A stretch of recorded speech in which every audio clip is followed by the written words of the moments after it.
Good afternoon and welcome to our lunchtime conversations from the International Labour Conference here at the Palais des Nations in Geneva. These conversations are brought to you by the ILO's Future of Work podcast series. I am Yvonne Bielaveitia. Over the coming days, we will be exploring key issues shaping the world of work with experts from across the globe. Today, we focus on one of the defining forces of that change. Artificial intelligence is already reshaping work, from jobs to skills to everyday working life. But the key question is how this will unfold. Will it strengthen decent work, dignity, and shared prosperity, or deepen inequality and exclusion? The Director General of the ILO describes this as a moment of choice. The outcomes are not predetermined, but depend on governance, institutions, and social dialogue. In this session, we will explore what this means for workers, employers, and economies, and what a human-centered future of work requires. To examine these questions, we are joined by four distinguished experts from the ILO and academia. We have Kostas Papadakis, who's a special advisor, the Labour Governance and Sectoral Policies Department at the ILO. Thank you, Kostas. We also have Janine Berg, a senior economist in the research department of the ILO. We also have Hannah Liepmann, who's also an economist in the research department of the ILO. And finally, we have Valerio de Stefano, who's professor of law and Canada research, chair in innovation, law and society in Osgoode Hall Law School in York University in the city of Toronto. Thank you all for being here with us. Kostas, let me start with you for the big picture. As I said, the Director General describes this as a moment of choice for AI in work. What is the key message behind this framing, and why is this moment so important for the world of work right now? Yes, thank you, Yvonne, and thank you for the introduction. Indeed, as you said in your introduction, the key message of the ILO Director General to the International Labour Conference through his report, for the first time dedicated to the question of artificial intelligence, is that outcomes, positive or negative, associated with this new technology are not predetermined. Whether artificial intelligence will lead to increased productivity and to helping workers, or on the contrary, to increasing inequalities and insecurities, will depend on the choices we're making. And these choices are, of course, going through policies and institutions which govern the world of work. Now, why is it important? Well, AI is already shaping the labor markets, the world of work more broadly. And then with this report, the Director General wanted to explore the kind of policies that we need to have in mind and the kind of institutions in order to design and implement these policies. What kind of policies? Well, we need policies to facilitate the transition of workers whose jobs will be affected. Already, even in a scenario where there is not, jobs do not disappear at scale, we still know through the ILO research in particular that the effects of this transition will not be the same for all.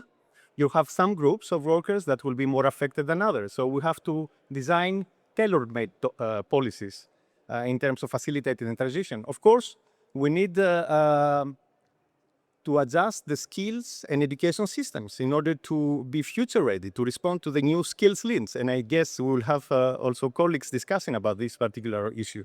We need social protection measures to accompany those that are undertaking an upskilling and reskilling, process, because it is not, these people will not transit to another job from one day to another. They will have to have, for instance, some income protection in the meantime.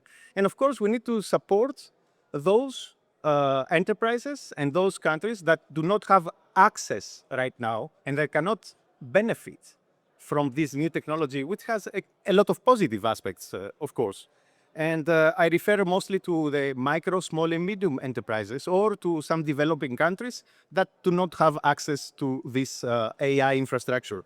And of course, we need to devise policies that I would say democratize the use of AI in order to improve services, social services, labor inspection services, or employment services. Yeah, so those are the key messages of the report. Thank you, Kostas, for setting out the framing of that moment of choice. Janine, now let's turn to the evidence base and the data. What do we actually know today about how AI is affecting jobs, both in terms of quantity and quality? Right. So our research here at the ILO has been mostly focused on the potential exposure of certain occupations to artificial intelligence and what that could mean in terms of jobs, job losses, but also in terms of the transformation of people's day-to-day jobs. And so in essence, it's actually a kind of a theoretical exercise because it's really about what could change. And then there's, of course, what has changed, what have we seen really in practice. So let me first talk about what could change. So our research shows that 20% of occupations across the world are what we call exposed to AI, meaning that those people perform tasks that could potentially be performed by artificial intelligence. Now, that doesn't necessarily mean, and one shouldn't assume that that means that 1/5 of jobs are going to disappear. It's not that at all. What it means is that in a particular job, we all do certain different tasks in our jobs, and some of those tasks could be automated. Now, if the only task that one person does could be automated by that technology, then the chances of that person losing their jobs is high. But if the person is doing a task where they do a lot of different tasks and just some of those jobs could be done by the technology, then there's more likelihood that that person's job would be what economists call augmented, but really what you mean productivity gains. So for example, if I want to translate something into another language and I use AI, I'm more productive because I have this technology that facilitates my translation. So in short, 1/5 of jobs that have the potential to be translated, to be the potential to be transformed or exposed. And this varies depending on countries. So in the richer countries, because of the diversification of their economic structure, you have almost 1/3 of jobs that are exposed to the technology, whereas in poor countries, it's 1 in 10 jobs that are exposed to the technology. So that right there goes to what you're saying about how this transformation is not equal, because in some cases you're going to have some countries that are not at all affected, and on one hand that could be good because they won't have job losses, but on the other hand that could be bad because they don't have the productivity gains. Okay, and then skipping to what do we know in practice? So here the data is a lot more sketchy because it's hard to identify what jobs really have been lost to AI. What we see instead is more of a slowdown in hiring in certain occupations. So we've heard reports, for example, of software developers, customer service representatives, people that could be replaced, for example, by chatbots. Those are some of the occupations where you hear that there actually have been some job losses. But what the more likely effect is that there's going to be less hiring. And this, of course, has consequences for young people and also has consequences for economy. So we need to be doing more work, and that's one of the plans of the ILO and our research department, to be doing more research on actually seeing the real-time effects of how this technology is affecting jobs. And I guess I've probably taken up my time, so I'll pass the floor to Hannah. Thank you. That helps ground the discussion and what data is already showing. Now I'm turning to you, Hannah. Kostas mentioned skills. And building on that, let's look at skills and adaptation. What skills are becoming most important in AI-enabled labor markets, and are institutions and training systems keeping pace? Yeah, so at the ILO, we just released our new flagship report on lifelong learning and skills for the future. And in this report, we analyze online vacancy data to understand how skills demand is changing. And what we find, generally speaking, is that employers increasingly look for workers with rounded skills profiles. And these rounded skills profiles are associated with good working conditions. So a narrow focus on technical expertise alone would be insufficient. And specifically in the context of AI, it's quite interesting that the overall demand for AI-specific skills is still comparatively low across countries. And we expect this low demand to still increase going forward.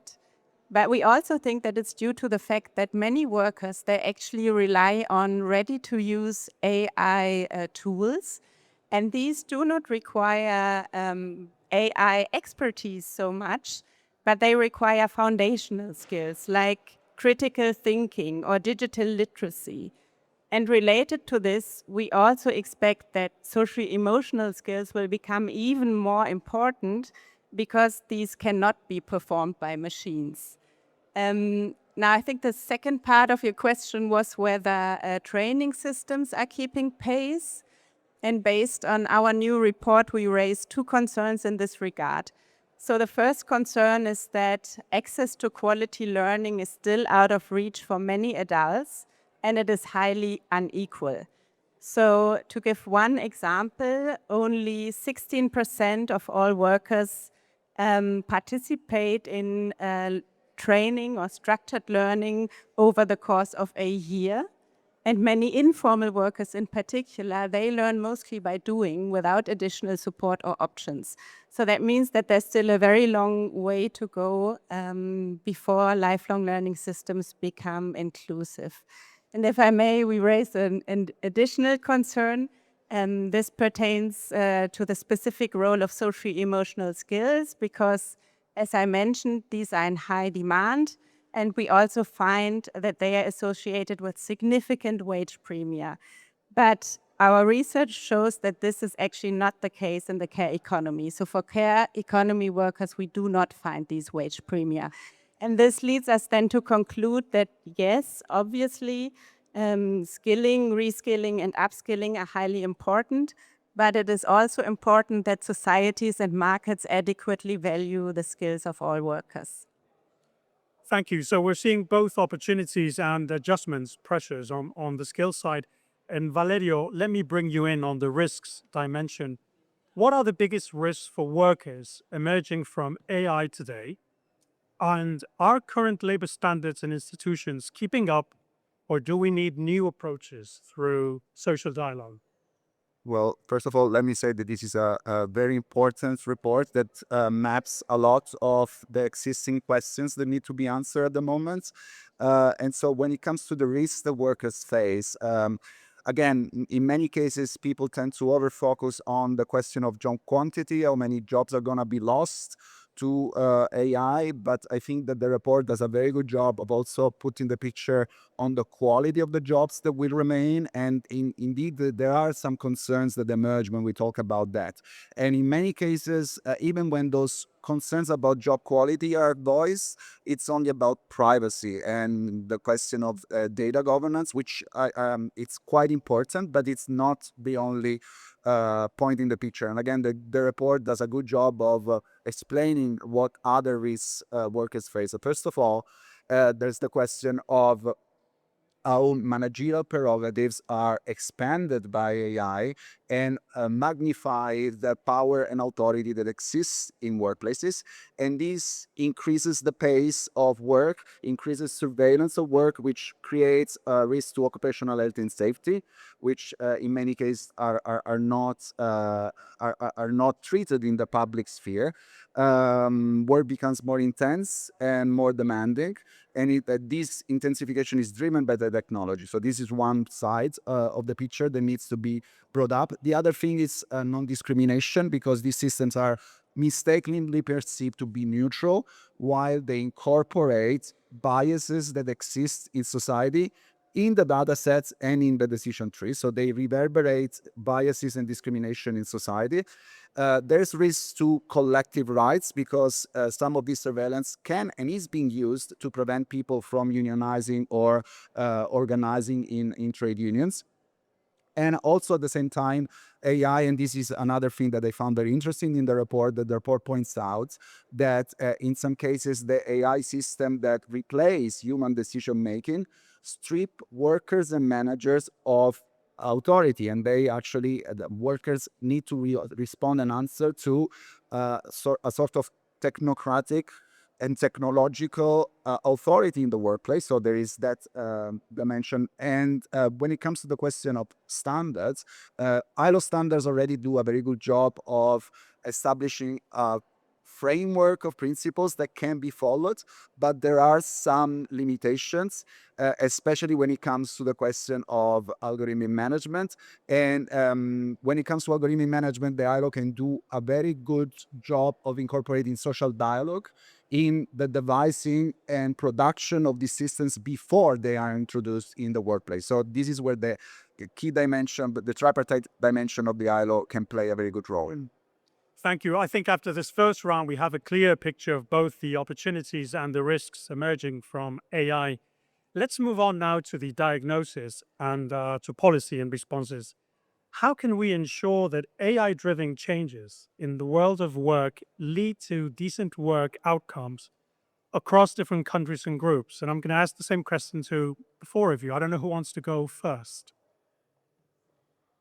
Maybe Kostas? Yes, thank you. With pleasure. I'll give a generic response, okay? Which is a response that runs throughout all 5 chapters of the report. I think in one word, we need good governance. Good governance will lead to decent work outcomes. And let me break it down into 3 components, this good governance. Let's say the 3 dimensions which we can identify throughout the report. The first is an active governance, meaning we know that in every technological disruption, there are winners and losers. Okay?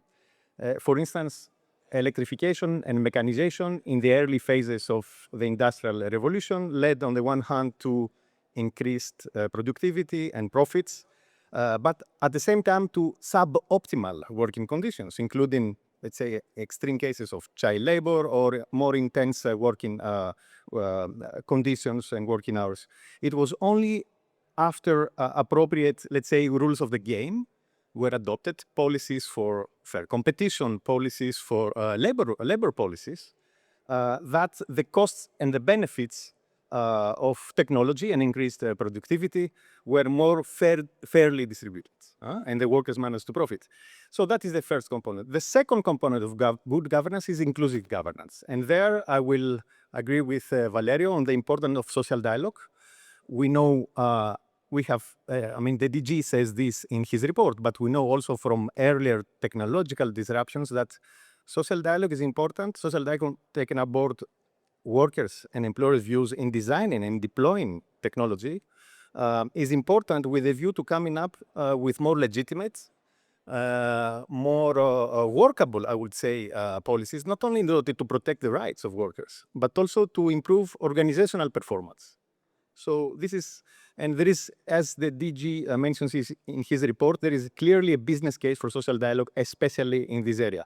And third, the last component, last but not least, we need international governance. We need multilateralism.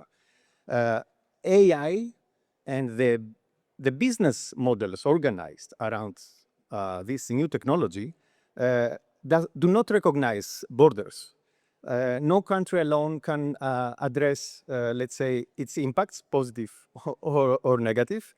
And of course, not all countries are faced with the same challenges. We know that there are, for instance, digital divides that need to be addressed, and these necessitate international cooperation.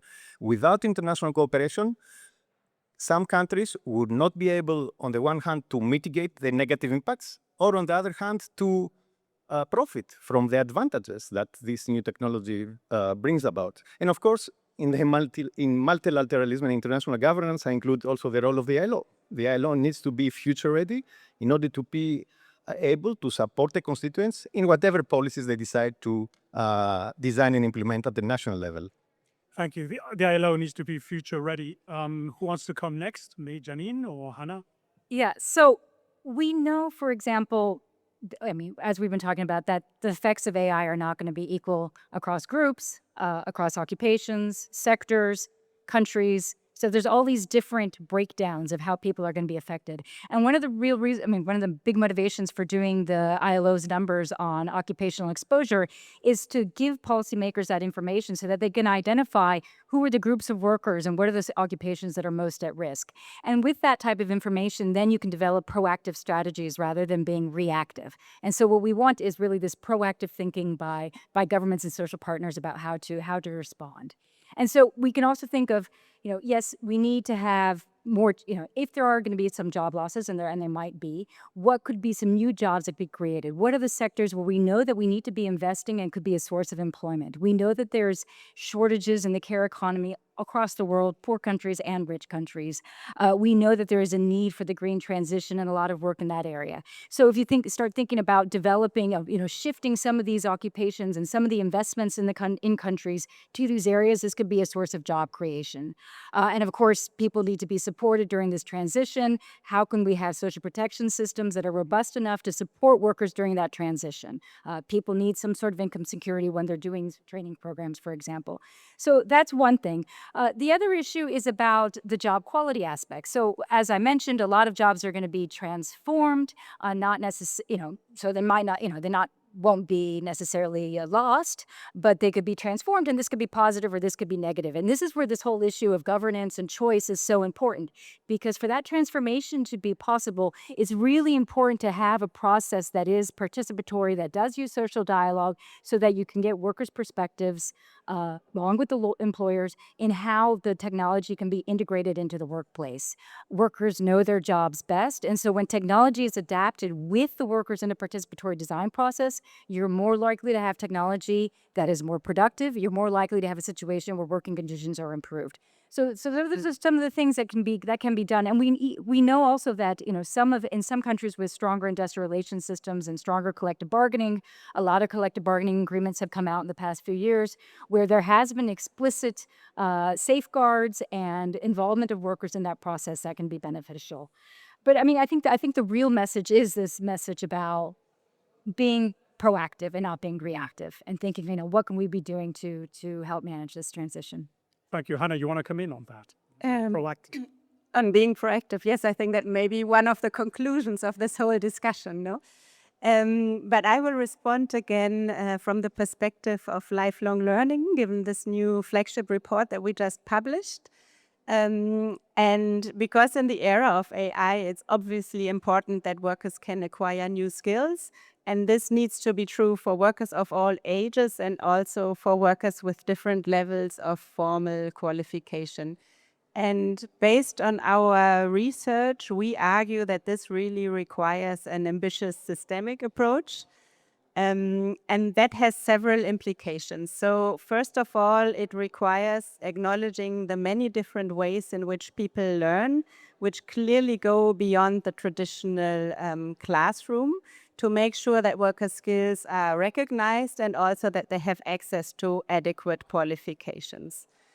The second implication of this ambitious systemic approach is more conceptual in nature. So lifelong learning systems should be designed not only with narrow objectives in mind, like employability or productivity, but they can also be used in a way to advance broader objectives like decent work, true innovation, active citizenship, or social cohesion.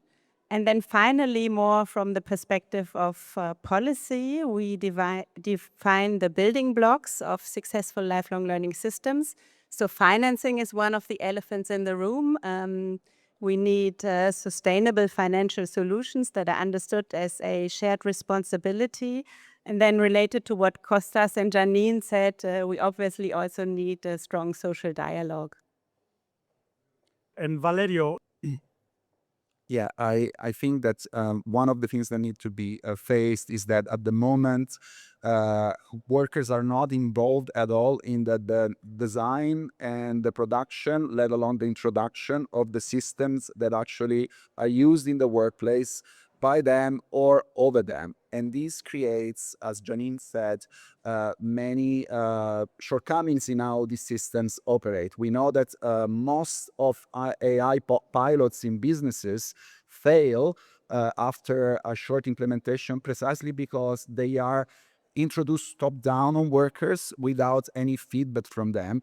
And actually, workers are the ones that know how the job is actually done. So there is a lack of involvement that also is a waste of time for employers and a drain of resources for employers. So what we actually need is fostering the dialogue between capital and labor, employers and workers, to come together and have a say in the technology that is implemented in workplaces. At the moment, most of these things are decided by tech companies and tech people who have absolutely zero idea of how a job is done and how it actually works. And this is what is creating a lot of waste for everyone and negative externalities for societies. Thank you. And now we're going to move to our third and final round. And I'd like to ask each of you to look ahead. I'm also going to ask you, if possible, you can stick to 1 minute for this final message. And the question is, what is the most important priority to ensure that a human-centered future of work remains achievable in the age of AI? I don't know who wants to start first, but please go ahead. And final message in 1 minute if possible. Okay, so I think it should be strengthening social dialogue and collective bargaining over the design and introduction of algorithmic management at work, again, for the benefits of workers, employers, and societies alike. It's really tricky because 100 different aspects come to mind, and I think the DG's report to the ILC picks up on many of them. But I will select a point that Janine already alluded to. So there's now a debate whether entry-level hiring has stalled in certain white-collar occupations. We still need more evidence to be able to answer that question conclusively.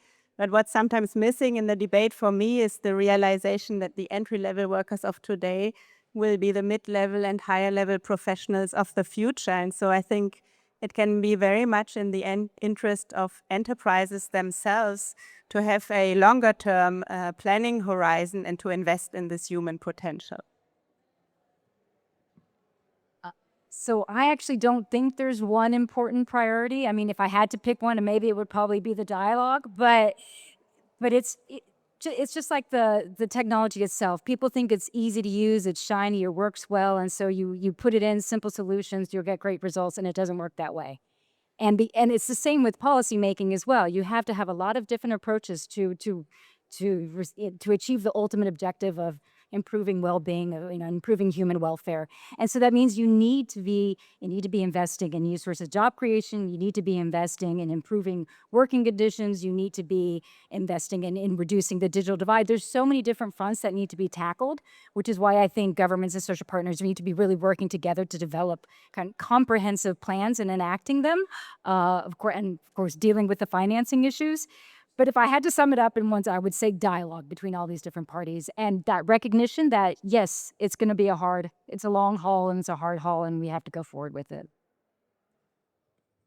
Yes, thank you. Well, from a governance perspective, first of all, I agree. It's very difficult to choose a priority, but I would say from a governance perspective, I think the priority is twofold, composed of two interrelated elements. The first is having a solid knowledge basis on the benefits and on the risks of this new technology, obtaining and sharing this information on the risks and opportunities will be extremely important for designing and implementing the policies which we mentioned before. So we need to identify both the opportunities and the risk, and we need to do it all the time, given the pace of developments and evolution of this new technology. So, and the second component, which is related to the first one, always again involve those directly affected by these decisions, by these policies, workers and employers. And I would say even addressing, inviting also the experts to talk to the workers and the employers, because in addition to the social partners participating there, they have to have the capacity. Not only they have to be invited, but they have to have the capacity to participate effectively in these policy-making processes. So I would say those are the two most important components. And if we have both the information and the capacity to participate effectively, I believe both the legitimacy and the efficiency gains that we can win are open very positive and new horizons. Well, thank you very much to the four of you for this extremely rich discussion. If there is one message from today's conversation, I think, is that the impact of AI will depend on the choices we make today through inclusive dialogue. Thank you for joining us at the International Labour Conference in Geneva, and be sure to tune in again as we continue to explore the major transformations shaping the world of work today. You can follow us online at ILO on X, TikTok, YouTube, at ILO.org on Facebook, Instagram, and Threads, and Blue Sky, and also at International Labour Organization on LinkedIn. Thank you for listening, and we look forward to welcome you again soon. Goodbye.